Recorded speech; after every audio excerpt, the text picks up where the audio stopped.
You know what's terrifying? War, disease, death, of course, but what else? It's the sound of a soul that never got to live. Not because it didn't want to, but because someone told it just a little longer. Just one more project, just one more promotion, just one more all-nighter, and then you can rest. Then you can breathe, then you can live. But the then never came. And that's how most modern lives go. Silent, obedient, efficient, productive, and profoundly, devastatingly numb. We don't die once. We die slowly.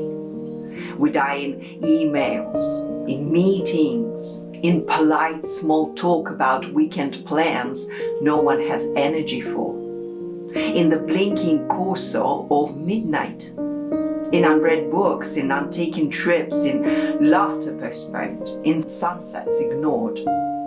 And that's the real epidemic. And it's not burnout, it's not anxiety.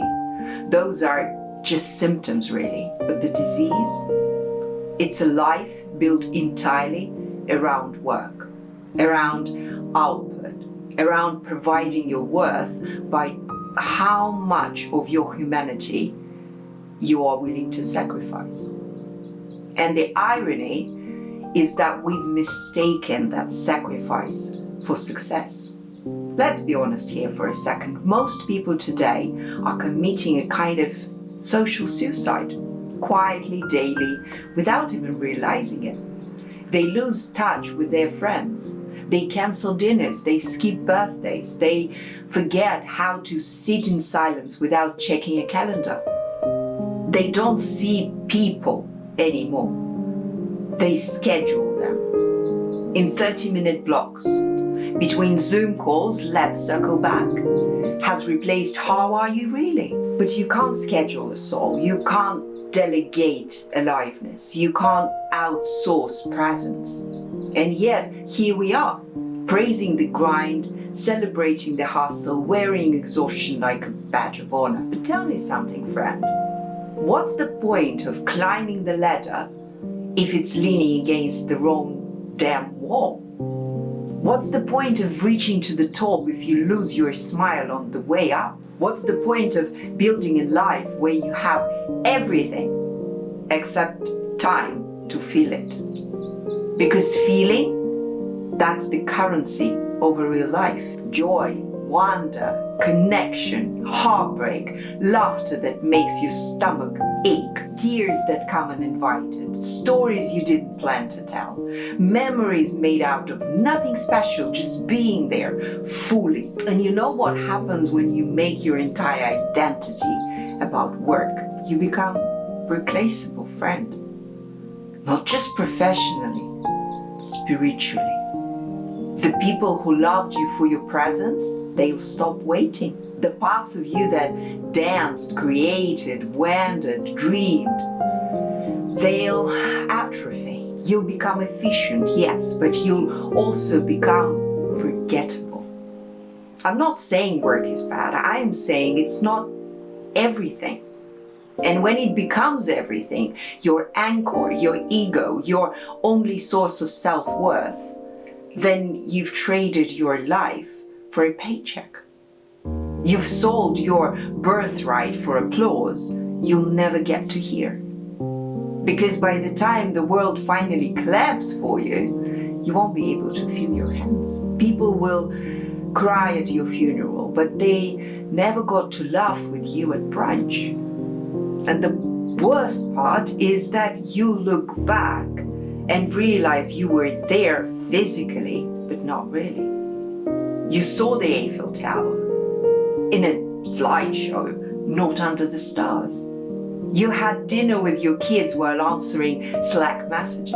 You kissed your partner goodnight while mentally rehearsing your Monday pitch.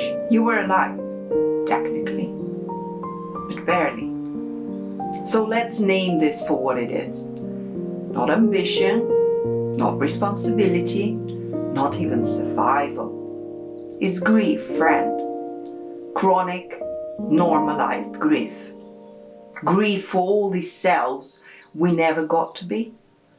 Grief for the paintings we never painted, the friendships we didn't nurture, the forests we didn't walk through. Grief for all the evenings we didn't taste, and the people we didn't call back, and the birthdays we missed for deadlines that no one even remembers now. And this is the greatest tragedy of our generation. We got so good at doing. We forgot how to be. We mastered time management, but we lost timelessness. We gained titles, but we lost tenderness. We optimized productively, but we forgot poetry. And don't get me wrong here, it's not your fault. It's the system. It's the culture, it's the lie whispered to us from every single screen. If you just work hard enough, you'll finally earn the right to rest. But guess what? Rest isn't a reward, it's a right. And life isn't something you earn. It's something you inhabit. Right now, messily, imperfectly, wholeheartedly. You don't need permission to live, you know. You don't need to reach a milestone to be allowed to feel joy. You don't need to sacrifice your soul on the altar of success. You're not a machine. You were never meant to be a cog in a system that only values you for your output. You were meant to dance barefoot on floors you haven't discovered yet. You were meant to listen to people's stories and tell your own, badly and beautifully. You were meant to lie in the grass and forget what time is. You were meant to love deeply, fiercely, with the risk of heartbreak. You were meant to taste food without guilt, sing without talent, cry without shame, and nap without an apology. You, my friend, were meant to feel. And here is the question. When did being human become inconvenient? And more importantly, when are you going to stop apologizing for wanting more than job title? Because let me tell you, one day it will be quiet. The inbox will stop buzzing, the office will forget your name, the company will replace you faster than you can say workaholic. But your memories, your friendships, your late night talks, your random road trips, those are the things that don't expire. No one will remember your KPIs, trust me. But they will remember your love. They will remember how you made them feel. They will remember the way you showed up, not as a machine, not as a messy, radiant, real human being. And that's the legacy, not a LinkedIn headline, but a life that felt like life. So take the damn day off, buy the ticket, hug longer, answer the phone, light the candle, and cancel the meeting and go watch the sunset instead. Not because you're lazy, but because you're awake. And if the system calls that irresponsible, well, then maybe the system needs to be redefined. You weren't born to serve a calendar. You were born to set something on fire. Your truth, your joy, your art, and your laughter. So let it burn. Let it roar. And for the love of everything sacred, don't wait until retirement to remember who you are. You're not too late, but you are on borrowed time. We all are. So start now. Breathe, feel, live. And if anyone tells you that makes you weak or selfish, well, just smile. Because that's someone who forgot what being alive feels like. And you? Well, I hope you have just remembered. Join my Unshakeable People Club and find your tribe. High fly with me.